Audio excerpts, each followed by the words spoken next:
Okay, and you should receive a notification letting you know that we are recording. So just go ahead and accept that if you are okay with it.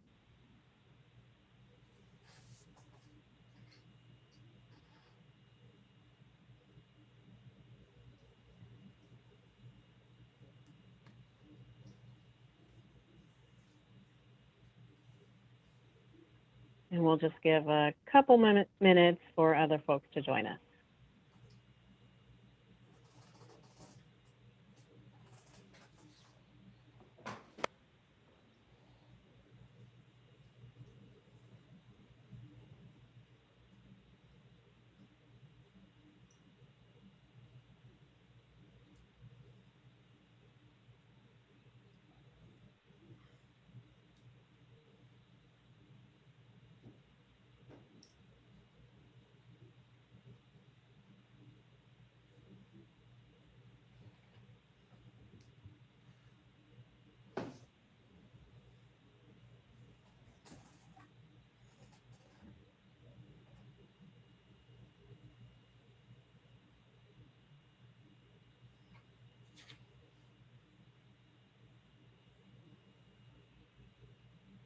All right, so we have a couple of people on the call. I say we go ahead and get started just so we can stay on our time frame.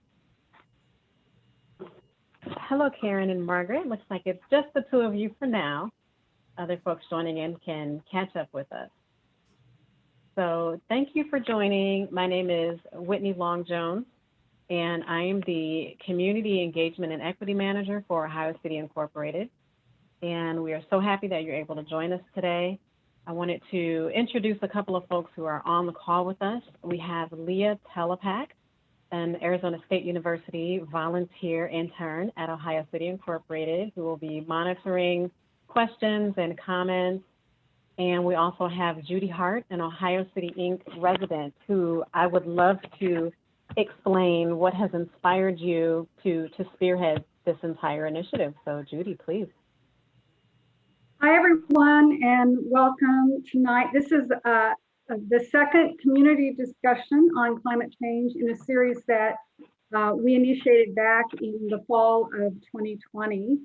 And the whole idea behind it, actually, I retired a couple of years ago after 30 years in the nonprofit sector, and I suddenly had a lot of time to read.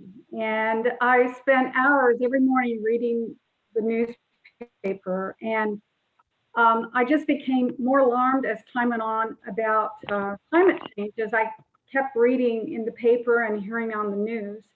And I decided that I personally didn't know a lot about what was going on. So I thought, well, I'm going to self-educate. So I started reading a bunch of books.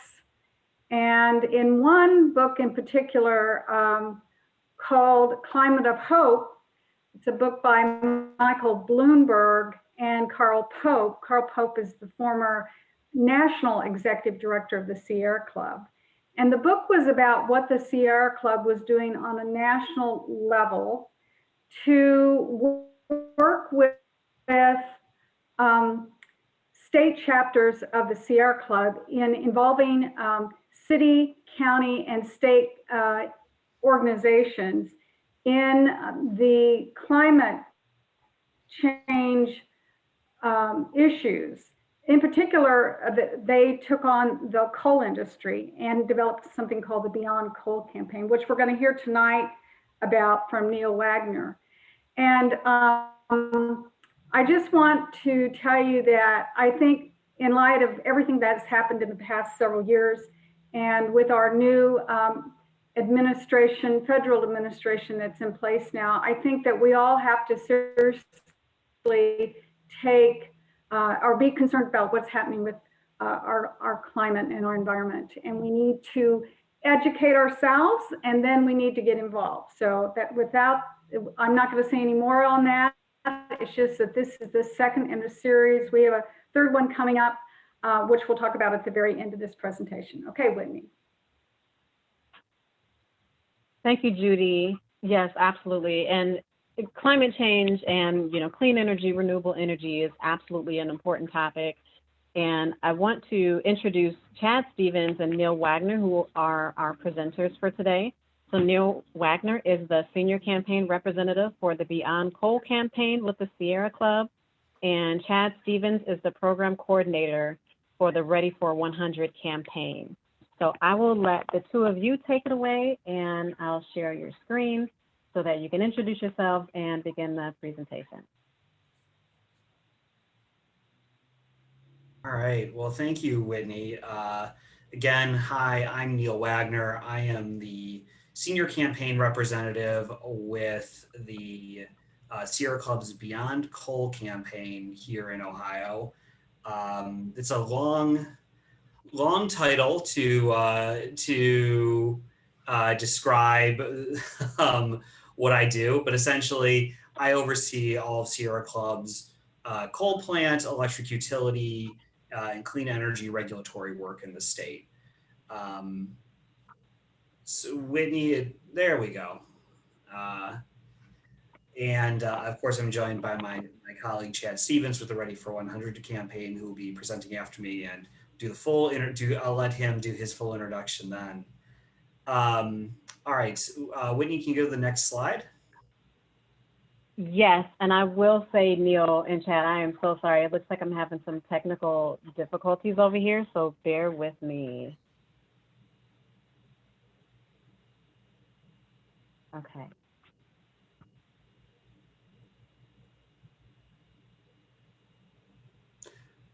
Well, while Whitney's working that out, Chad, do you want to go ahead and introduce yourself? Sure. So my name is Chad Stephens. I'm, as Neil said, I'm with the Ready for 100 campaign with the Sierra Club. It's a campaign that is really rooted in the community taking action to ask their city leadership to go to 100% clean energy. And I am excited for this conversation that we're going to have today, as I think we're going to share some really interesting points. And this is actually an interesting graphic right here. For those that don't know, the Ohio chapter is 53 years old this year of the Sierra Club. One of the founding members is still with us and is actually just rejoined in recent years to celebrate the 50th year and give a little bit of the history of the chapter and how it came to. He, I believe, lives in Lorain nowadays. So just want to give that little interesting fact every time I see the Ohio chapter logo there.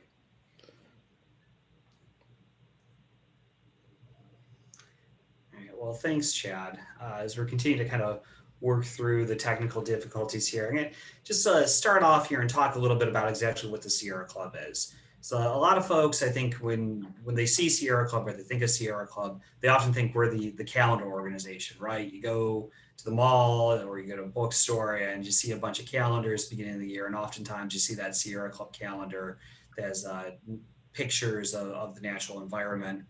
And that's true. You know, that is one of the things that we put out each year. It's very popular. But the club is much more than that. The Sierra Club is the country's, United States' oldest, largest grassroots environmental organization. We have over 3.8 million members and supporters nationwide. We were founded in 1892. We have state chapters in every single state in the union. And we also have a number of local groups that feed up into that state chapter. So like in Ohio, we have the Northeast Ohio group, the Central Ohio group, the Miami group, the Appalachian Ohio group. So multiple of these smaller groups that support the work. We are a volunteer-run organization as well. Our board is made up of volunteers. Again, we have members across the country, but we also have hundreds of staff across the country to help support that work, that are working either within our local chapters or in the case for Chad and I, supporting our national campaigns, our big, our kind of big marquee campaigns. Our mission statement is pretty simple: explore, enjoy, and protect the planet. So, you know, a lot of folks in our local groups or chapters, they do a lot of outings. They do a lot of hikes and camping and bird watching and canoeing and rafting, you know, things like that. Things to just really be outside and enjoying the great outdoors. So exploring and enjoying is definitely a big part of that. Chad and I work more on the final part of our mission statement, which is the protect part of that. And that is where we are active on the Beyond Coal campaign and the Ready for 100 campaign. Next slide.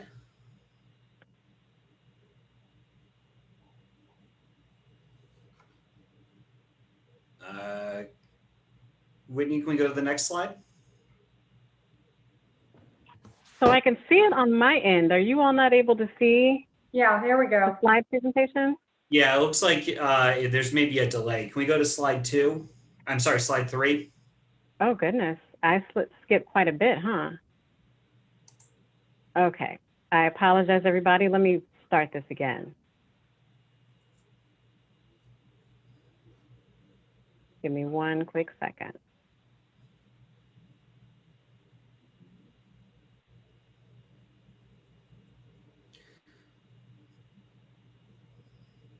Exit out of that. Yeah, well, so while Whitney is working on getting the slides back up, you know, the protect part of Sierra Club's mission has really focused on the existential threat to all of us, which is climate change. And this question is exactly what is climate change? Because I think that it's something that we all talk about it, we all understand that it's a real issue. There's a lot of politics involved with it, but what actually is it? And you know, most kind of basically, climate change is the gradual increase in temperature of the world around us. And this is driven by an increase in greenhouse gas emissions globally, which essentially is a problem or a challenge for us, because as those gases increase, it means that the rays from the sun, the things that, you know, provide heat for the earth, those get trapped. And gradually what you have happen is the earth gets warmer. What does that mean? You know, I know there's this Drew Carey sketch from decades ago that talks about folks in Cleveland are okay with climate change because it means like winter is so brutal that it needs to get warmer. But the reality is climate change is not a joke. And the idea, and it's not just that it's the earth is going to get warmer, but that there are going to be impacts to how we live our everyday lives. Specifically, if during the hot times of the year, it's going to get even hotter. During the wet times of the year, it's going to get even wetter. What does that mean for Ohio? What does that mean for the Cleveland area? Well, you know, the summer, it gets really brutally hot. And as climate change, we feel the impacts of that more and more. You know, that we're going to have more of those hot days, which lead to more bad air days, lead to more high temperature events that are hard for folks that are older, folks that don't have access to air conditioning. You know, it's going to have a disproportionate impact on the older, on the economically disadvantaged. You know, things like it getting wetter, more rain, more flooding, more basements flooding, more water standing in pools, leading to more mosquitoes, West Nile, which has increasingly become a concern and issue here in Ohio. You know, these are going to be the impacts, things that we start seeing. So the reality is some climate change, we're locked in. We can't fix that, but we're not at the, you know, beyond the pale, there's no hope left point yet. And where Sierra Club, where we're focused is what can we do to start, you know, putting in the policies, the practices, the changes we need to lessen the impact of climate change as much as possible. So the Beyond Coal campaign, the way we looked at it, let's go to slide 4. We started to consider one more slide, slide 4. There we go. So the Beyond Coal campaign, we started to think, where we came from. Sierra Club, as we really started to focus on climate change and think about what can we do to lessen the impacts on this, we started to look at what's the driver of climate change. It's carbon dioxide. Okay, let's break that down. Where does carbon dioxide come from?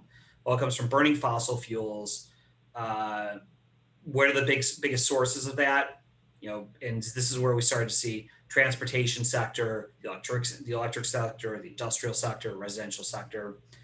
And we started thinking, okay, well, if we're going to take a bite out of these, if we're going to start reducing carbon emissions, how do we do that? How do we go about that? And what we saw was the electric sector was where the most carbon emissions was coming from. And specifically here in the United States, when the coal campaign started off, the number one driver of carbon emissions in the electric sector were coal plants. The country had hundreds and hundreds and hundreds of coal plants, many of them older, many of them decades and decades old. So not new technology, pretty inefficient. And this is that was the number one driving source of coal plant pollution. So we knew we need to start tackling these coal plants if we want to see a change, if we want to see a reduction in carbon pollution. And as you can see with this graph from 2019, getting a little ahead of myself, we've been very successful here in that we have started to drive down the emissions coming from the electric sector.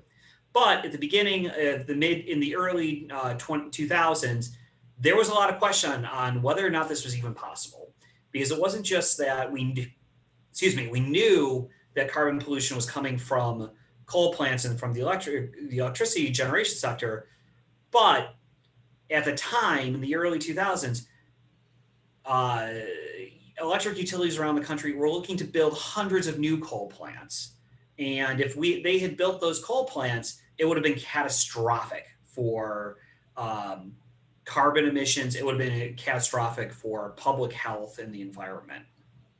So in the early 2000s, the Sierra Club really started thinking, how do we stop this coal plant build out, and how do we push back on the coal plants that are already built there? So next slide, please.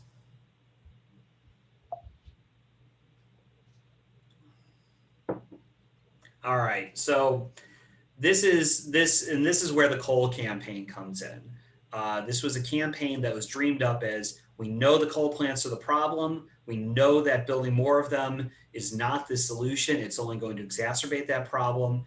And if we want to really tackle climate change, if we really want to protect the planet, we're going to have to start looking at how do we stop the coal build out and how do we start retiring them. So next slide, please. And this is where our 3-phase strategy that we've been working on for the past decade plus came in. So our first phase was to stop the build out of a new coal fleet. The second phase was to replace half the coal fleet, so really to retire half the coal fleet. And then our third phase, which we are underway with right now, is to decarbonize the remainder of the electric sector. So that means bringing more clean energy online, finishing the job on the coal fleet, and making sure that we lock in retirements for the rest of the coal plants in the country, and that we truly transition to 100% clean energy. And with these 3 phases and these goals, this will help really our view was this would really help take a bite out of the driving sources of climate change. Mm-hmm. Next slide, please. So what was our actual strategy? And it was, it really, looking at it, it seems pretty simple here, which was forcing polluters to pay the full cost. So not letting them to get away with just polluting the environment as a whole, leveling the playing field, again, finding ways to allow clean energy to compete with dirty fossil fuels. So really taking leveling the playing field that way. Easing the transition from coal to clean energy. This is a big thing. Our goal was is to end the burning of coal in the United States, which is going to have a big impact on a number of communities. So this was very important that we did not, just leave those communities behind. So it was very much for advocating for those communities. So that means that there would be just transition and a future for those communities to thrive in. And then finally, on the federal level, really strengthening environmental protections, using the EPA as an enforcement through federal agencies to push back and to, again, hold big polluters accountable, to make sure they were either cleaning up their act or weren't being allowed to pollute at will. It wasn't that long ago that that coal plants, they could dump as much mercury into water and into the air as they wanted. And the industry is still fighting to get rid of that regulation. So, I mean, we have a long history in the US of big polluters not being held accountable. And as a result of that, we are feeling the impacts of the air we breathe, the water we drink, and of course, the climate all around us. Next slide, please. So this is how we viewed winning. We knew we had winnings. We knew we had good goals. We knew we had a winning strategy.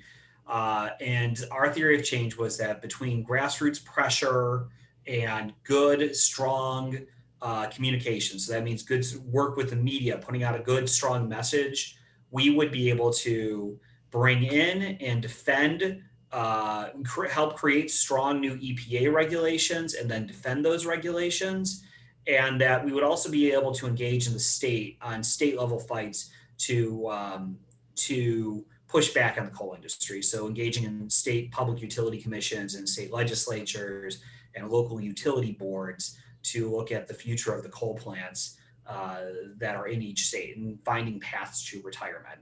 And that by doing these things, if we apply this grassroots pressure and solid messaging to bring in strong EPA regulations and defend them along with state-based fights, we would really put the squeeze on the coal industry and on big polluters tied to coal. And as a result, we would see the retirements of these coal plants, and we would have a real direction to move beyond coal. Next slide, please. Yes, so defending rules and all right, next slide once again. And this is where we are. This campaign on a national level has been enormously successful. I know that climate change and conversations around it can often be bleak. We've all seen anytime that someone brings up climate change, there's usually a picture of a poor polar bear on a iceberg, and it seems kind of hopeless. But the reality is, the coal campaign over the past 10 years has been very successful. From the early 2000s, where there was a plan to build hundreds of new coal plants, we stopped that build out, and we have now helped lock in the retirement of half of the country's coal plants. That's an enormous amount of coal that it has now either retired or been proposed for retirement. So it's going to be retiring sometime in the coming years. Somewhere, I think when I put this slide together, we're at 339, but I put this slide together a couple months ago, actually. So I think we might have actually secured a couple more plants since then.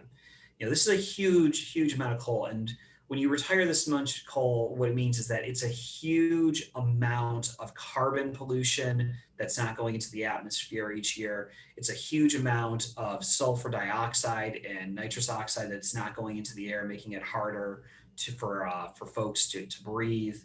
It's a huge amount of coal pollution that's not going to the water and the air we breathe. It's a big deal. Next slide, please.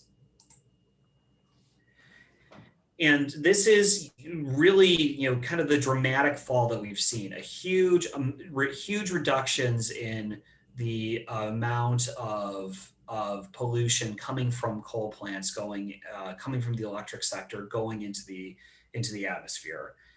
Certainly, we've got a lot of work still to do, but I mean, I think that the numbers speak for themselves. While we've done a ton of work in Ohio, this has been a nationwide campaign with efforts happening, just with teams around the country, folks that have my role in other states, along with really great community organizers and some of the best attorneys in the country. Next slide, please. And this is, I think this slide also, a decade of advancing clean energy. At the beginning, I said one of our goals was it's not just enough that we retire the coal plants, it's that we want to see clean energy coming online to replace them.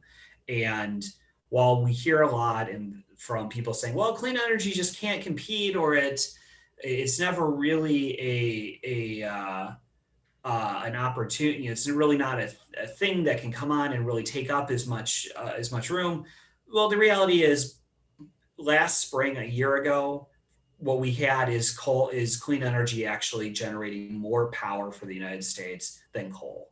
I mean, that's a huge milestone. And as Chad will talk about during his presentation later on, a lot of that's being driven now by folks around the country that are not just saying we want to retire coal plants, but saying we want clean energy for our community. So, and it's just been a huge deal. Next slide, please. So here's where we're going. We've seen big reductions in pollution in the past decade, but clearly we have a long way to go. So we are very focused now on, what can we do in terms of economics? We know now that clean energy is not just around the same price, but in a lot of cases is even cheaper than the cheapest power out there, than the other cheaper, cheap fossil fuel generation. So we're pushing for more clean energy adoption, because just clean energy, renewable energy is beating out dirty energy. And we know that that's what companies and what the public want is more clean energy. Nobody wants a coal plant in their backyard. We're looking on the state level for opportunities. Where can we increase state renewable goals? Where can we, get more state regulated utilities to invest in clean energy? There's a lot of opportunities there. It's a little bit challenging here in Ohio, as we'll talk about, but we have just a ton of opportunities. Again, this is a nationwide campaign. Then finally, federal policy. This has gone kind of back and forth during the Obama administration. We were pushing for stronger environmental federal policy. During the Trump administration, it was more defending that policy. And now in the Biden administration, we're looking to continue that trend with defending current policy and increasing and building it, bringing in even stronger environmental policy to hold big polluters accountable. So next slide, please. All right, so what does the work in Ohio look like? It's one thing to say like, okay, we have this big nationwide campaign. That's great, it's successful. Who cares what's actually happening here in the Buckeye State? And the reality is that Ohio is the really heart of the Beyond Coal campaign. Ohio had more coal, was one of the most most coal reliant states in the country because of our industrial history, because of our proximity to coal mining, the transportation network set up for the state, as well as our access to lots of water sources for like the lake and the Ohio River, which can help cool coal plants. So Ohio has had a ton of coal plants, and we have been focused on what can we do to move beyond coal here in the United States. I'm happy to say we have in Ohio, we lead the nation when it comes to the coal campaign. So next slide, please. So our work over the past decade or so, in addition to supporting federal policies here in the state, and through state level work, we have worked at the State Public Utility Commission to stop coal bailout efforts. The picture talking about how this picture, the no coal bailouts, the volunteers. That was I think that was right outside of the West Side Market back in 2014. I think it was 2014. We've been working at the Ohio Power Siting Board to support clean energy getting built. We have been working at the State House to try to fight back against bad energy legislation and things that would bail out coal plants and hurt renewable goals. And then we've increasingly been looking at what can we do to push back on gas plants. Because it's one thing to retire a coal plant, but we're not helping ourselves if we're just replacing the coal plants that are going offline with gas. So next slide, please. And these efforts have been really successful. You can see where we were in 2010, where we were in 2015, and then where we are today. Ohio leads the nation when it comes to coal plants retired or announced for retirement. We started with, I think around 23,000 megawatts, a little more than that, megawatts of coal, and we've been slowly but surely retiring those plants. So you can see just, a couple dozen plants back in 2010, a huge amount of coal plants. By 2015, we were well on our way to starting to retire them. And then as of today, we have fewer and fewer coal plants left. The remaining plants that are on this larger map, the Avon Lake plant will probably be retiring soon. It's gone back and forth with retirement announcements. Half the units at the Samus plant have retired. One of the big units at the Cardinal plant is slated to retire. And then the Miami, Fort, and Zimmer plants on the southwest part of the map, those plants were actually announced for retirement last year. They will be retiring in the next few years. So what you're seeing is, like, again, we have really, through our state level work, really been successful in retiring coal plants. Next slide, please. And that's, again, this is the trend we're at. There's a lot of talk with Ohio is a coal state, Ohio is a coal state. And the reality is it's not. You can see from this bar graph here that we have retired or announced for retirement more than half of the coal plants that are in Ohio. There's not that much more to go. And we are on a trend. Our trend line right now is that within the next decade, we are going to have retired every coal plant in the state, which is, one, good for climate, two, good for public health and the environment, but three, a reminder that we need strong public policy to support the communities where these coal plants are retiring, as well as the communities where coal mines have been for generations. So we see a lot of success here, but again, there's still work to go. Next slide, please. And here, on this slide, it really points out that we actually crossed a threshold last year or at the end of 2019, where coal went from being the dominant source of electricity in the state, just really dominated it back a decade ago. And I've been with Sierra Club for now 9 years. So really dominated a decade ago when I started with Sierra Club, to now it's fallen to being the second largest source of electricity, and it's still falling fast. Unfortunately, so that's exciting in terms of just pure environmental impact. But of course, in the terms of we have more work to do. Unfortunately, as coal has been declining, we are seeing more gas. And the bottom line here, we're just not seeing enough clean energy come online fast enough. Next slide, please. The good news is that we are still steadily declining in CO2 emissions, going from 271 million tons in 2005 to 206 million tons in 2017. So again, lots of work to go, but I want everyone here to really leave with a sense of hope that we are doing good work. Ohio is backwards as it sometimes seems when it comes to energy policy. We're making strides to reduce the amount of climate change driving carbon emissions are going up to the atmosphere. Next slide, please. And again, this feeling of hope. This is a map of all of the solar big utility scale solar projects that are proposed for the state. A few years ago, back in 2016 or early 2017, there were no big solar projects planned for the state. Now, 2021, there are dozens of big utility scale solar projects, thousands and thousands of megawatts of solar projects being proposed for the state. And these projects are going into areas that are pretty rural, have not seen a lot of development. So it's not just that these are going to help clean up the electricity we're consuming each day, but also these are going to be economic drivers for those communities and a real opportunity for the state. So lots and lots of solar, which is really exciting. And this is the most current map, but there's even more solar that we should be expecting soon. Next slide, please.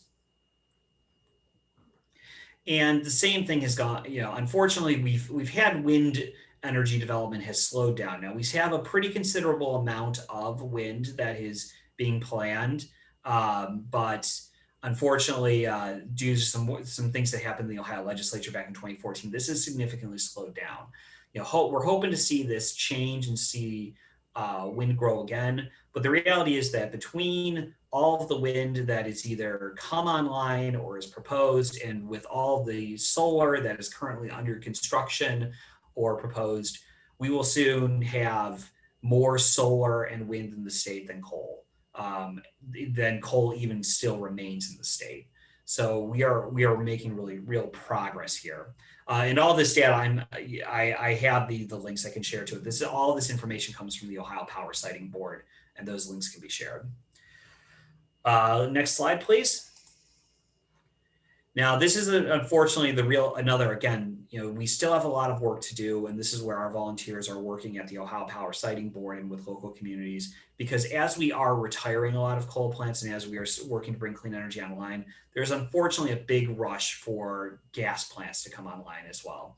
In the past several years, we've had a lot of big gas powered by fracked gas in the Ohio River Valley that have come online. And we have a number that are going to be built over the next couple of years.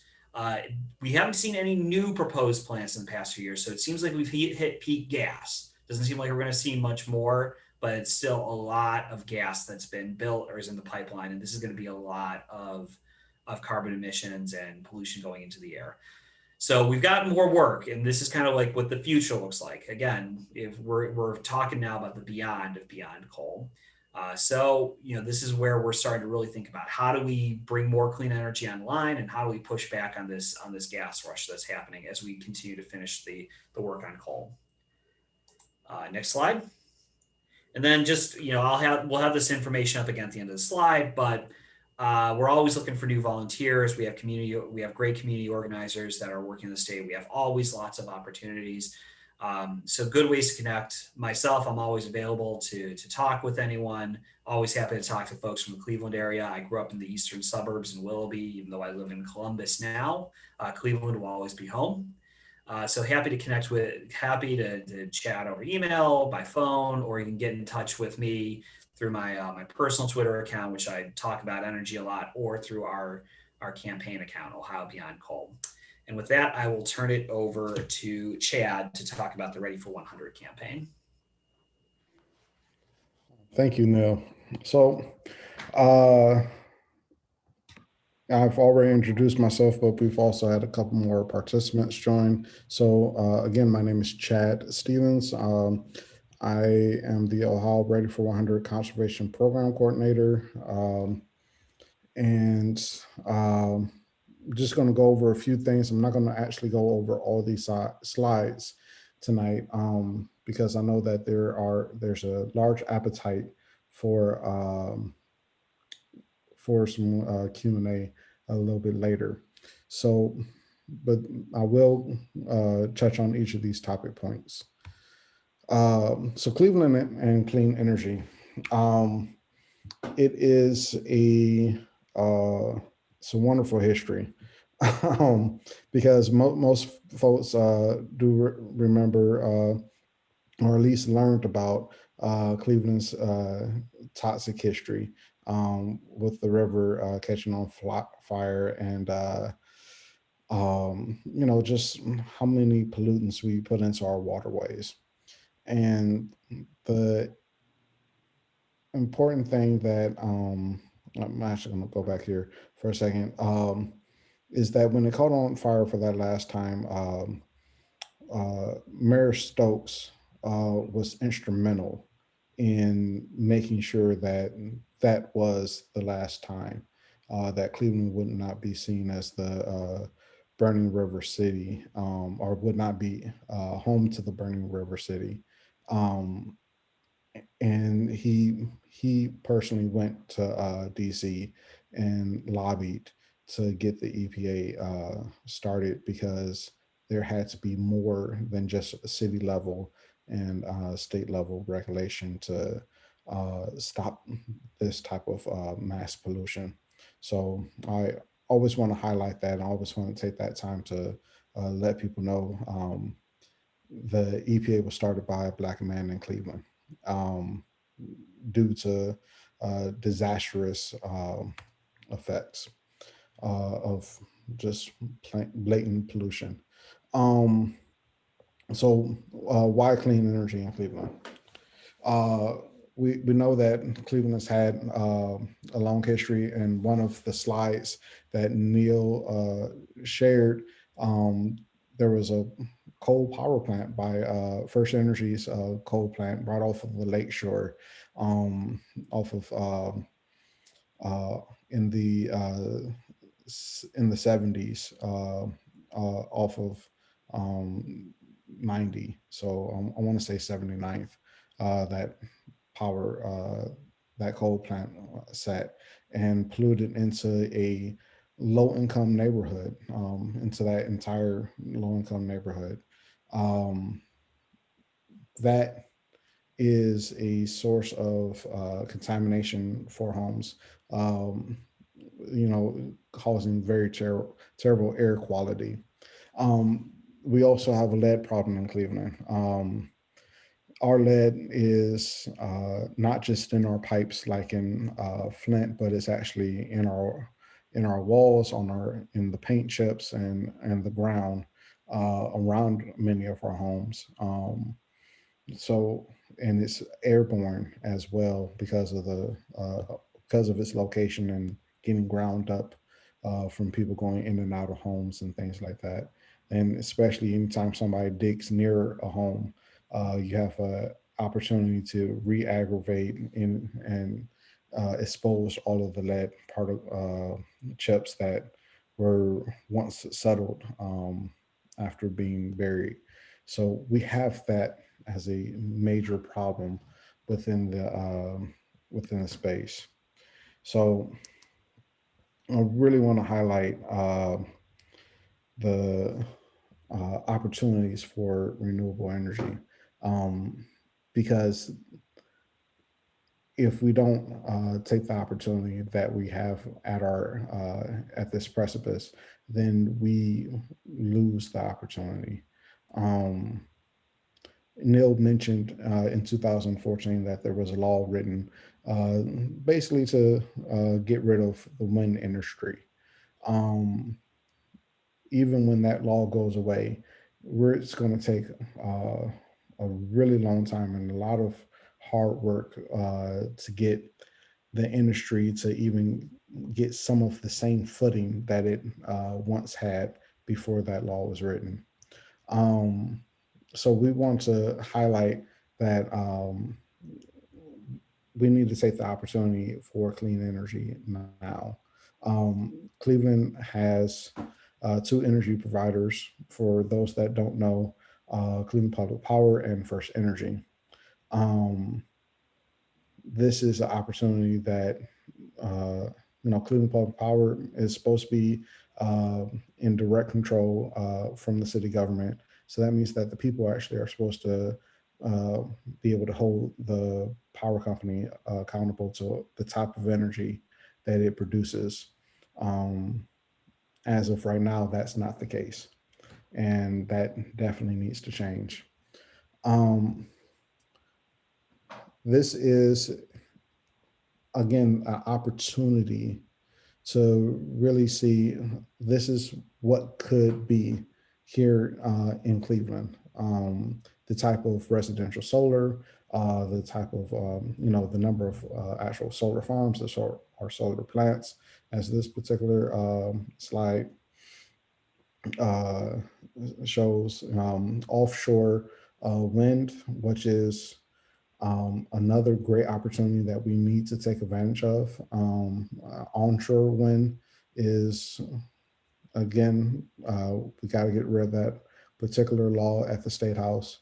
And you have other opportunities, but the big thing that I really want to focus in on is that the clean energy creates jobs, good paying union jobs in many cases, within the construction industry, within operations. So just in Cleveland alone, 4,854 potential jobs that we can have just around the clean energy sector, and operating the clean energy, 1,752 jobs. And these are not just your set up the shop and your fly by night jobs, but over the course of 40 years, we can have this. So let me talk about. I'm going to speak a little bit more about Ready for 100 and what we've done. So Ready for 100 campaign right now has more than 180 cities nationwide to make commitments, and the um, we have 7 states that have committed to 100% clean energy. In the state of Ohio, we have, and my map on this particular slide is a little dated because at the time we only had Cleveland and Cincinnati have made commitments. Cleveland being the 83rd city to make a commitment through Climate Action Plan, and Cincinnati being the 100th city in the nation to make a commitment. Since then, we've had Lakewood and South Euclid, and I don't have listed on here either Columbus and Grove City have also made a commitment through their community choice aggregation packages. So again, we're in the place where hundreds of thousands of people live in or nearby a place that has made a commitment to 100% clean energy. In Cleveland, our energy is something that is our campaign is focused on really the clean air, clean water, reducing exposure to lead and other environmental toxins. I can't say enough to how this is hyper local of a campaign, because we really focus on the neighborhood strategy and helping meet the needs of each neighborhood that we could possibly work with. And a lot of times in the past, we've used different learnings working with the Garden Valley neighborhood and the, I want to say it was the West Shoreway neighborhood. I'm not entirely sure on that one because it was before I even started. It was the learning really centered around how we can make the energy bills more affordable, how we can get more efficiency, not just within our places of business, but also within our homes, and making sure that we are censoring the hardest hit in climate change within the communities of color within the city as well. So that creates more challenges. And something it is not going to be easy, and it never has been easy. But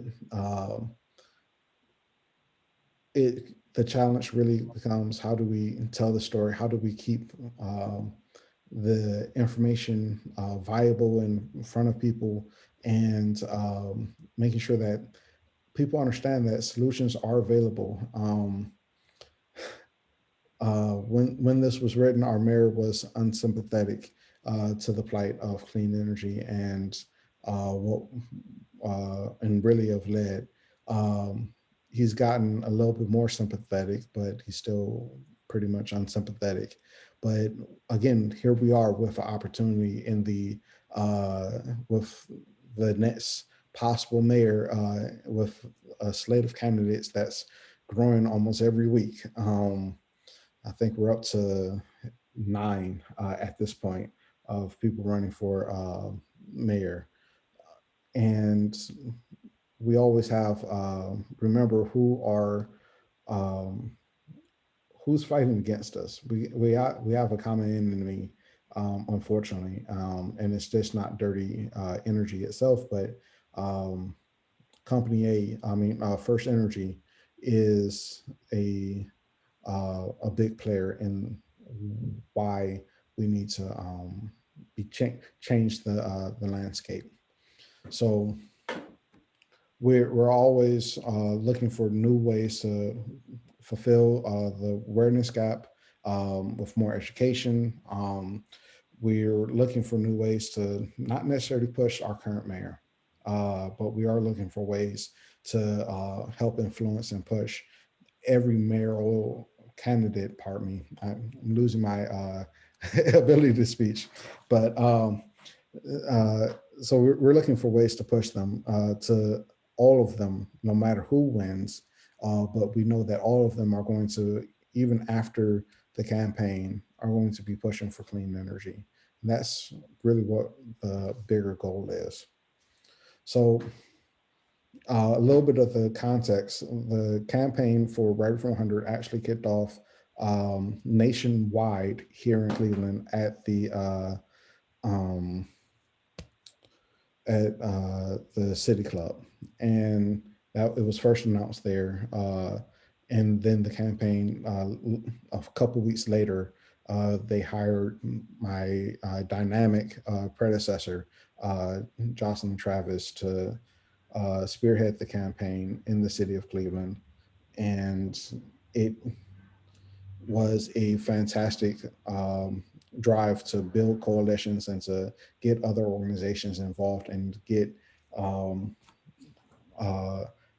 Clevelanders from around the city to be engaged in this. And this was one of the first aerial shots of the 100% campaign in existence as well. So of course you have the wonderful Cleveland skyline in the back. So from 2016 to 2018, the campaign worked to build a campaign that's really grounded in the community. Again, they worked with the Garden Valley neighborhood house on the project to get solar panels in there, because for those that don't know, the Garden Valley neighborhood house feeds approximately 4,000 people a week. And they're still doing this today. Unfortunately, we've had some hiccups in that particular campaign, but we are still looking to figure out how we can get more solar within, not just within the house, but also working with CMHA and working with other developers for a lot of the new housing that's going up in the Garden Valley area to include solar and to make sure that people are able to utilize clean energy. The campaign had, over that time frame from 2006 to 2008, had hundreds of op-eds and letters to the editor written about why it's important. We bombarded the media waves in the city with this new clean opportunity. And we also developed what's known as a community dialogue model that you see the end result here in this visioning board. And the participants in this community dialogue model focused on having the answers themselves.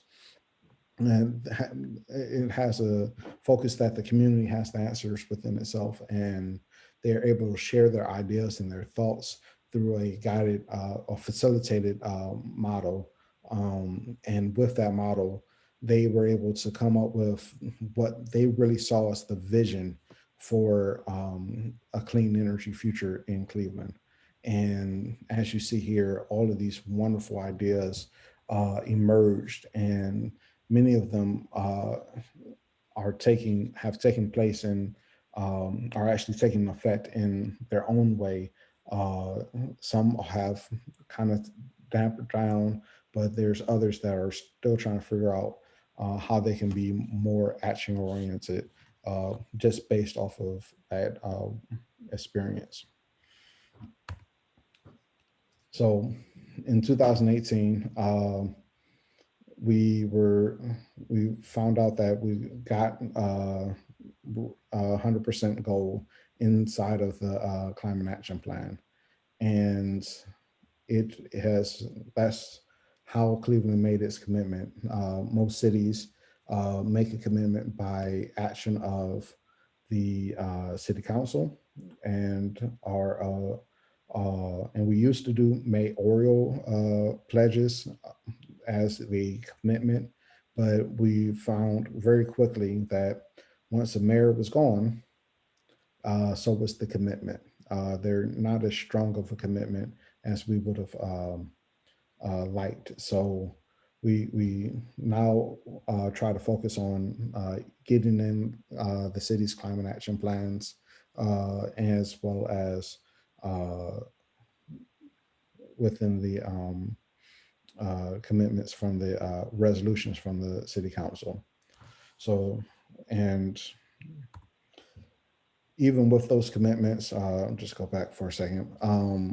Even with those commitments, we are still trying to hold cities accountable even after the fact, because it's not just enough to make a commitment, but now we need to see actually put into action. And that's where some of this kind of touches on. So we built some support. We mobilized our community to get more eyes and ears on this, and to really write in to the city about the climate action plan. I think they were completely flooded with hundreds of recommendations on why 100% needed to be a goal.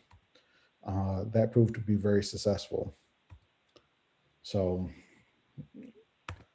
and this is an example of the action alert that went out to most of Northeast Ohio. If you're on the email list in 2018, you probably received one of these from the Sierra Club, and it works.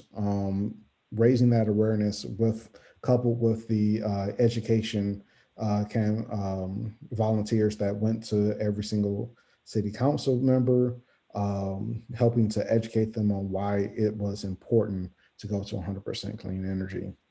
And of course, utilizing the media to get that message across as well.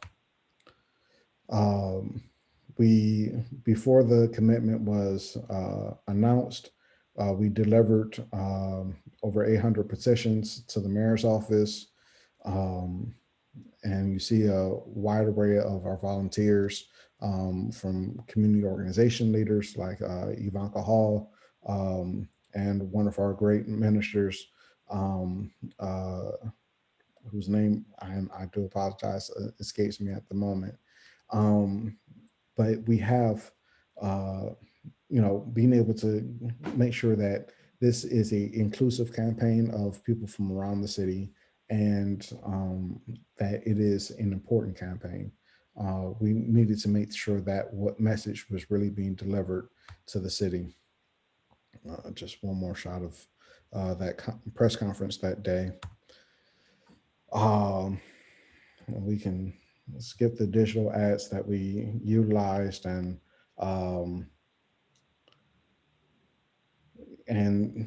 once the commitment was made,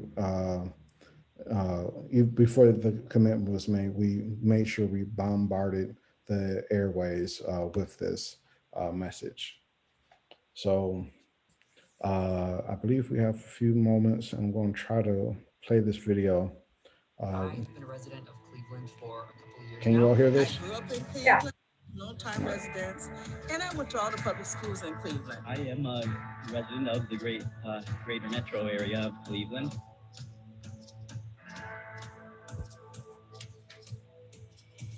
Cleveland is a city that has long struggled with pollution, and committing to getting all of the city's energy from renewable sources is a really important step. I want to express my support for 100% clean renewable energy by the year 2050 for Cleveland. We need to protect our future. There's so much going on in our community that if we made a commitment to 100%, I know that we can all work together to achieve that goal.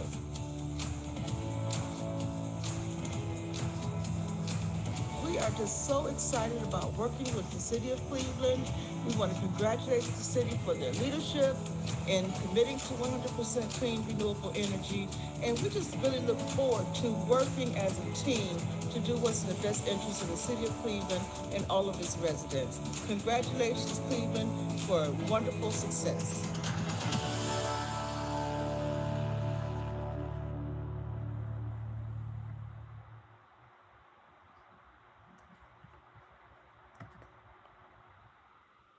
Yeah. So again, we celebrated the victory, and one of the big highlights of that celebrate are one of the big learning moments from that celebration is that we should have continued to let the city know that just because they've made a commitment, that they weren't getting rid of us that easy. So the work is never over. In 1969 was the river burning, as well as the so we had the 50th anniversary in 2019, and we worked to, again, tell the story. And we also did more with the food pantry. But I want to really highlight the importance the of the framework to hold the city accountable, because it takes volunteers to be able to come together and figure out how we can either highlight the good things the city is doing, or let the city know, like, hey, you're not committed enough to this goal. And so there is opportunities for those that may want to volunteer with us. You can follow Sierra Club on any of our platforms, are Ready for 100, tag us. If you would like to take action, we do have a add up campaign. You can go to this very long email URL there. And if you would like to get started with Ready for 100, these are monthly orientations that happen on the fourth Wednesday. And Ohio is actually going to have a separate orientation or welcome, volunteer welcome on the that fourth Tuesday. So, and my contact information is as follows. So with that, I know that we are going into the Q&A. And if you missed Neil's contact information, it is here as well. Awesome. Thank you so much, Neil and Chad. Now, I know that it's a lot of information to take in, but it's good information. So please, I'm going to pass it over to Leah. She's going to facilitate the Q&A portion. So go ahead and type whatever questions you may have in the chat, and we'll do our best to get to you. But Leah, before that gets started, I do want to give a shout out to Dan Kennedy, who's on the call with us. He was one of the speakers from the Green New Deal climate change discussions we had in October. So he's representing, and correct me if I'm wrong, Dan, if you maybe just be representing yourself today. He was representing on the October Green New Deal discussion, the Sunrise Movement out of Oberlin College. So I know you have some good questions and information for us, Dan, so feel free to chime in if you have a chance. I'll pass it over to Leah. Hi, everyone. I'm Leah. Yeah, if you have any questions or comments, let's get a discussion going. I'm going to scroll back up to the top here. I did see some come through.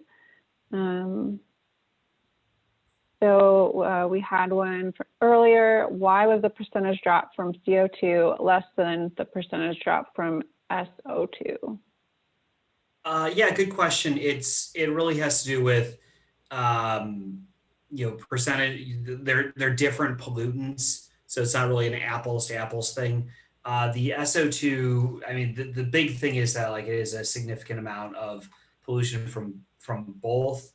But yeah, it's not going to be exactly the same thing. And the sort of some of the plants that have closed to date have been some of the older plants. We are now getting into this zone where the plants that are remaining are some of the newer plants, some of the bigger plants. So they are a little more efficient, but they also in some regards, but they put out more pollution in other regards. So you're likely to start seeing bigger drops, I think, in SO2 and NOx in the future, especially when some of the big super polluters that we have remaining in the Midwest are retired, specifically looking here at Ohio, like the Gaffin plant.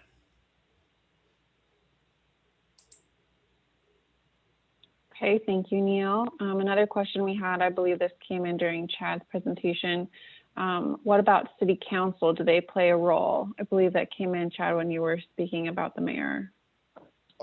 City council, they have, there's a few on the Sustainability Oversight Committee, and they did have a role in Ready for 100 getting on into the plan, and they actually have a much bigger role right now in helping local projects happen. We're seeing that City Council is either going to be our allies in getting in Huff. We have we're supporting a block club in Huff that wants to build a 9-acre solar array, and the City Council is going to help approve them for the land to get it, or they're going to be an impediment. And right now, bureaucracy is being an impediment more than City Council, but hopefully City Council will come through and help this project get off the ground. Thank you. And then we have another question. Neil, you mentioned the importance of a just transition for fossil fuel workers. What specific policies do you see as providing this transition? Oh man, you got a few days for us to sit down and talk through this? So let's start with the basics, and that is a respect for the dignity of work. I know this is something that Sherrod Brown talks about a lot.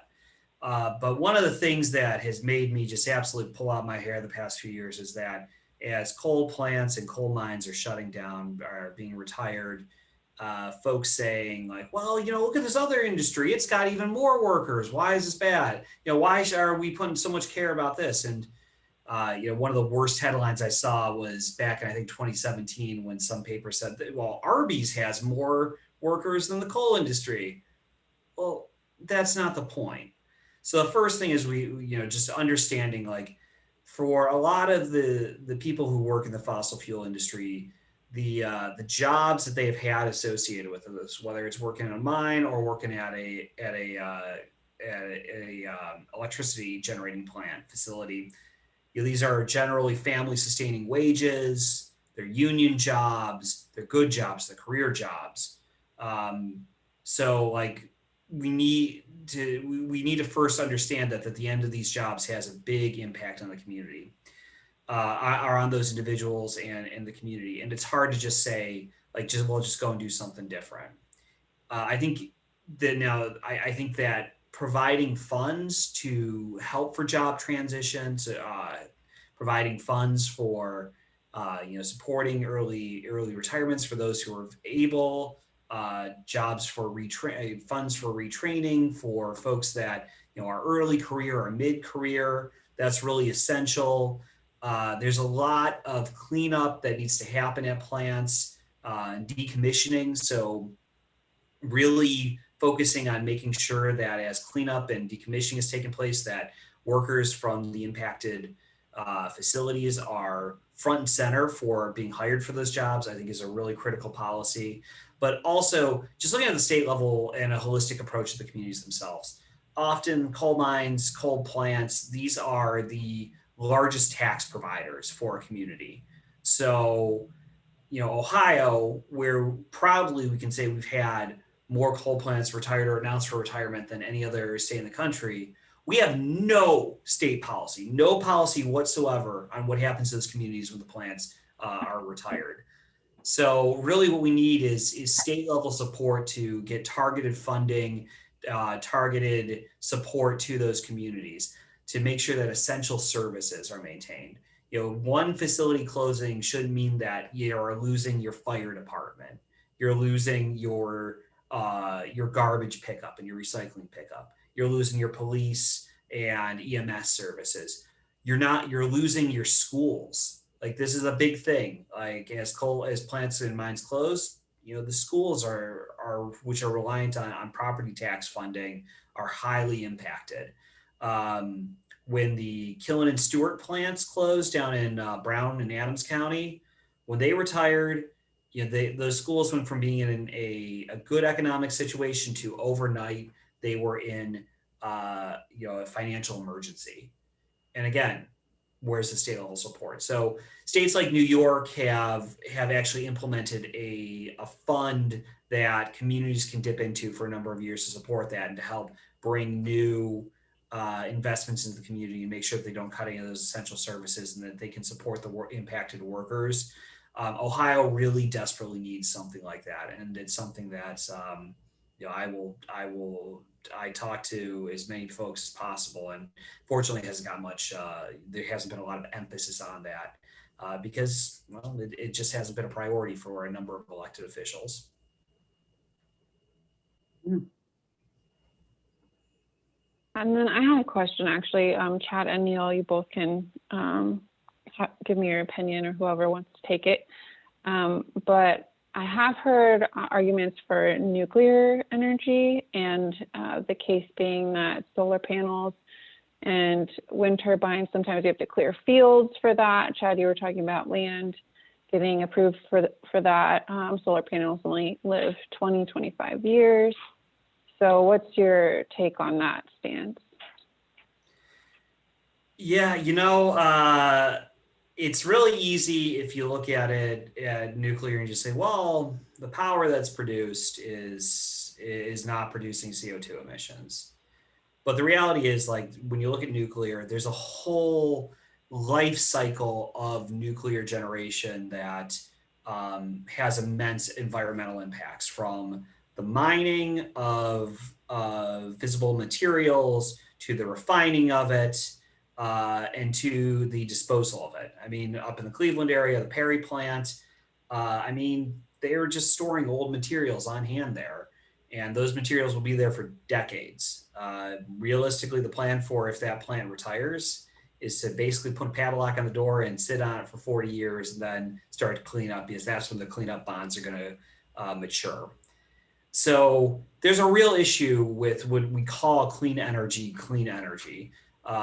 Something like nuclear is not clean. There's a whole cost and life cycle that goes with it, from mining to cleanup, that is complicated and very challenging and very expensive and not good for the environment, not good for public health. When it comes to renewable energy, though, when it comes to wind and solar, this is one of the areas where there's a lot happening with, especially in terms of like solar, where when you're putting these new solar panels in the ground, making sure that you're using local species, non-invasive species, to put in the grasses that are going around the panels, and giving real opportunities for to be as environmentally conscious as possible. Additionally, Leah, you mentioned the lifespan of wind, of like a solar panel, and one of the things that is required with solar panels, solar farms in Ohio, is that there has to be cleanup. So a lot of the solar farms that are being planned right now, they are signing lease agreements with farmers with this idea that the panels will go in for 25, 30 years onto farmland, and that at the end of that period, they will be removed. There will be complete remediation of that land. So if anything, it's actually helping that land, because that's going to be 25, 30 years of that land being able to kind of have native species of grass and things like that on it, to help kind of refertilize the soil using non-toxic fertilizers and things like that. So again, looking at the life cycle, it's not just that clean energy is now winning out in terms of cost, but it's also renewable energy, but has a much less of an impact than you have with nuclear. Chad, do you have anything you want to add there? Um, you hit the nail on the head with the nuclear aspect. Um, I am always reminded of one of our more seasoned volunteers that has been fighting nuclear energy before it was even built. Um, has always said it creates waste and is going to be here for the next 5 generations. And who wants to deal with that? Who wants to pass that to their children? Um, that was actually one of the first questions she posed to me when I started with the Sierra Club. And we're also seeing another benefit of like solar arrays in farmland. That's certain crops are actually able to grow better under the shade of the panels versus in the direct sunlight. So it is you're still able to utilize the land if you don't want to just let the natural nutrients re-harvest, like Neil was saying. So that is a benefit. Okay, thank you, both of you. Another question. Chad, can you talk about what are the current biggest hurdles for getting more solar in the city of Cleveland? Is it funding? Um, Funding is always a hurdle. Um, we're we're facing a big hurdle within the city of Cleveland to get residential rooftop solar on low income homes. That we can't find the funding for it. Well, when I say we, I mean the city itself. Even though I'm not employed by the city, I still live here and sometimes take that attribute a little bit too far. um, but the city really can't find the funding for low-income rooftop solar, and one of the even larger hurdles is the city's mindset that every home is going, every vacant lot is going to have a home on it. Uh, I've lived in the city my entire life, and that idea is often a slap in the face to think that we're going to have 19 when peak uh, density, population density in this city again. When we can actually use that land instead of trying to just let it sit there, we can actually use it for solar arrays. And at where the nearby residents that are still living here are able to utilize it and save money. Um, you know, where so I would say some of the bigger hurdles are land use and short-sightedness in that.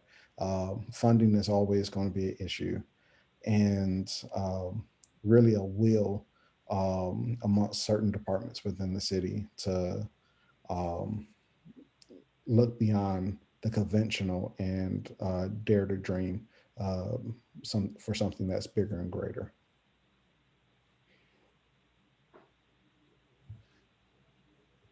Okay. Is there opportunity with Biden's infrastructure to find new funding for solar funding?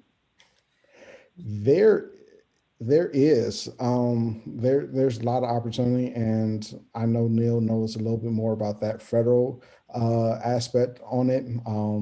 Because I'm trying to keep it really focused on the city nowadays. But once was time I would keep my head in the clouds at the federal government.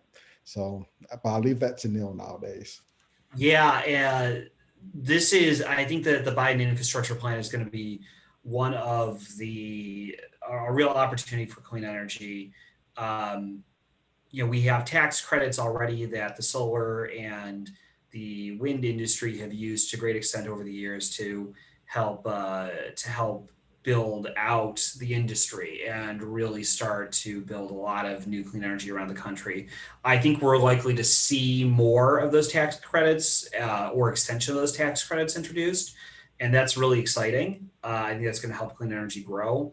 But I'll tell you what I'm actually really interested in with the infrastructure plan that comes forward. I'm really interested in what is going to be in that plan and the opportunities around energy efficiency. For those, for those that were kind of interested or following the Obama stimulus plan, the American Rescue and Recovery Act back in 2009, one of the most successful programs of that was money that was put forward into efficiency programs. Well, and what does that efficiency program look like? That was discounts and rebates on new HVAC equipment for your house. A lot of discounts and rebates towards new appliance purchases. A lot of money going into low income home weatherization. This is a program that was taking a lot of folks up in the Cleveland area took advantage of. The cheapest energy we can have or that we use is the energy that we don't have to use. So programs like energy efficiency programs, investments in home weatherization, investments in new windows, investments in new appliances, those things that are more efficient and take less energy.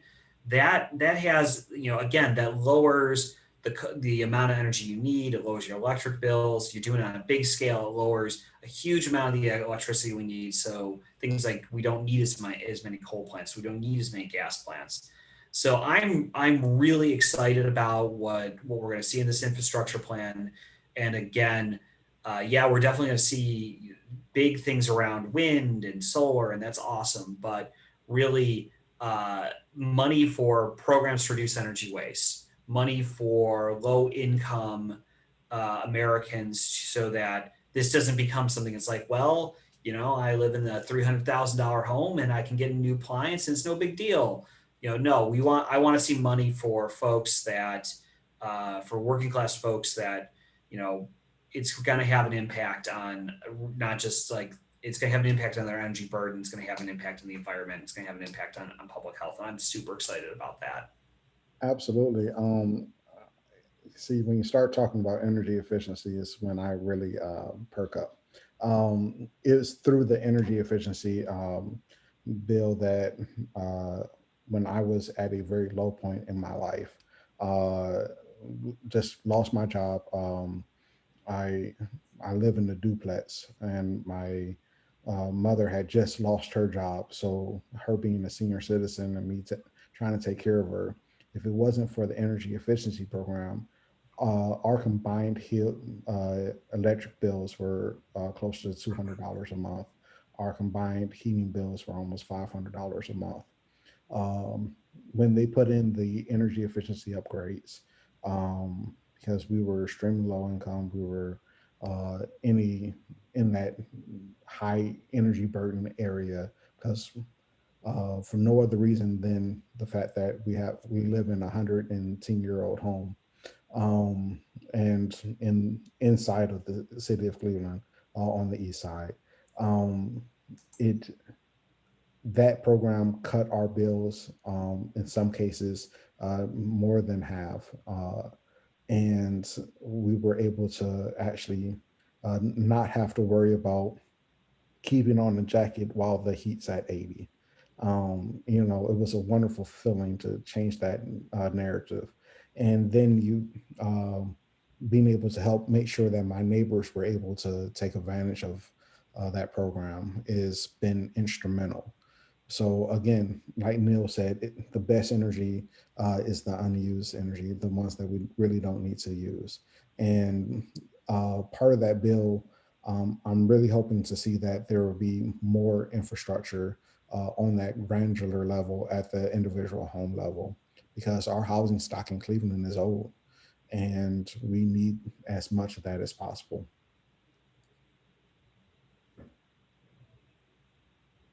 Thank you. Thank you, Dan, for being a part of this. Bye. I know we're running out of time, but I just have one more question. And anybody else that has any finishing questions, please put them in the chat. Going back to the solar panels, I wanted to add the lifespan of the solar panels. Do you guys know what the plan is of disposing of those? My concern with renewable energy such as this, where we're putting in new structures that don't last forever. I don't want to be repeating kind of what generations before us did, where they think it's a good idea and then we're leaving the next generation with trash. Yeah, so I think I don't know the exact, like, you know, what it looks like to recycle a solar panel. What I will say though is, you know, no sort of energy generation infrastructure lasts forever. There's nothing that goes up and is going to last for the next 500 years. And if anything, the process of going in and upgrading and putting in new equipment is important because technology improves. Some of the utility workers in this country will point out that there are places in this country that utility infrastructure was put in 150 years ago and hasn't been upgraded since, and that's causing real problems today. Notably, there are places in this country that there are water lines that are still basically certain parts of cities in this country where they're wooden. It's insane. And it's very inefficient. So, you know, I think that you're absolutely right. The recycling of this is important, and it can't be something that you just take, you know, 25 years from now while you rip out the solar panel and it just ends up in a dump. There needs to be a full recycling process with this to close the cycle as much as possible. But yeah, it's, you know, it is something that I think you're right to be aware of, because in the current way we deal with things, we have, you know, visible material that just basically has to be stored for the next 1,000 years. Coal ash ponds. If you ever go down to Southeast Ohio along the Ohio River, and you see the Gavin plant, the Kiger Creek plant. Kiger Creek's been operating for almost 70 years, Gavin for around 50 now. You know, these are plants that have literal mountains of coal ash around them that are extremely toxic. And, you know, there's those mountains are going to be there for years, for lifetimes to come. So I think I can't speak exactly to the process, but I do hear that you know, there is a remediation plan. There is a plan for any new solar development that goes in the state, any new wind development, for what needs to be done with those materials once they're done with, or once the life cycle is over, you know, again, in 25 or 30 years. All right, and then we had another question real quick: per energy efficiency and environmental justice. Leah, really quickly, Leah, it's like 8 o'clock right now. I just want to be conscious of people's time. We can have this on. This is a really good conversation. So what we'll do is we'll follow up. We'll send the questions to Neil and Chad, and if you could provide your answers, we'll put that in the follow, because I had like 2 or 3 questions too, but I wanted the folks on the call to ask them. So let's we'll take the questions that are in the chat. Yeah, I see you have a ton of questions too. So I completely understand. There's a lot of information to know. We just wanted to close this out and do a really quick thank you. And we have books that we wanted to raffle off. So Judy, if you can just tell us the name of the book again, I'll be happy to list the names of the people list the names of the winners, the raffle winners. Okay, so the book is called Climate of Hope. And it's the story of the Sierra Club and the effort by Michael Bloomberg and Carl Pope to lead this initiative on a national level to really address climate change, but in particular to begin this whole Beyond Coal campaign. It's a terrific book. I've read it. I couldn't put it down. I think it took me a few days. But it's it's not overbearing with, it's an easy read for just lay people who, you know, folks, we're not scientists. And I think to really educate ourselves, you don't have to be a scientist, but it's really got good information. What I liked so much about it was it showed that at the grassroots level, what the Sierra Club is doing with the Bloomberg philanthropies to really get behind this whole shutting down of coal plants. I think it's a terrific read. It also talks about other initiatives of the Sierra Club. And also it's a book about how the Sierra Club redirected their mission to take climate change on as a major focus of their mission. So that's it.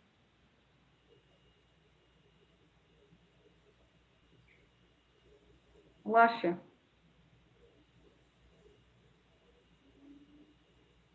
Can't hear you. Sorry about that. I was muted on my phone. Okay, thank you. So I will admit that initially the 5 names that were drawn are people who did not show up on the call. So we want to honor the folks that were here. And we did a redrawing on the side while Neil and Chad were doing their presentation. So our raffle winners for the book is Karen Desitel, Dan Kennedy, who had to get off, so we'll make sure we follow up with him, Craig Hoffman, Sharon, and Ayat Amin. Great. And I think that's 5. Yes. So we'll follow up with all of you and make sure that you get your copy of the book, which, you know, whatever way is easiest to get it to pick up or have it sent to you. So also what we'll do is we'll put this information together. This presentation will be available on the Ohio City Inc. YouTube page. We will share Sierra Club volunteer opportunities, the slide presentation, Judy's book list, because there are a few other books that Judy mentioned that she has really taken an interest in. The video clips Chad shared earlier, articles and links, Sierra Club social media, webinar info for Sierra Club, and our next event. And the 3rd event of this climate change series is taking place on April 14th, and we'll be speaking to Jason Wood, the Chief of Sustainability at the Mayor's Office of Sustainability. So we'll be sure to get all of that information to you all. Thank you so much for joining. Judy, did you have any closing words you wanted to add? I just want to thank Neil and Chad for the time. This is incredibly enlightening and interesting, and I'm so excited that Ohio is really leading the charge in this effort, that we're kind of the first, the state that's done the most work. So bravo to the Sierra Club. And thank you, Chad, for all your work you're doing locally, and Neil for all your work at the state level. So this is really great. And I'm hoping that we can get more people interested in learning about this. As I said, we all have a responsibility to educate ourselves. So thanks, Whitney, for your work on this, and to Ohio City Inc. And we look forward to our next talk on April 14th. Yes. Thank you, everyone. Have a great evening. And thank you, Leah. Thanks, Neil. Thanks, Chad. Okay, bye-bye. Thanks, everyone. Bye.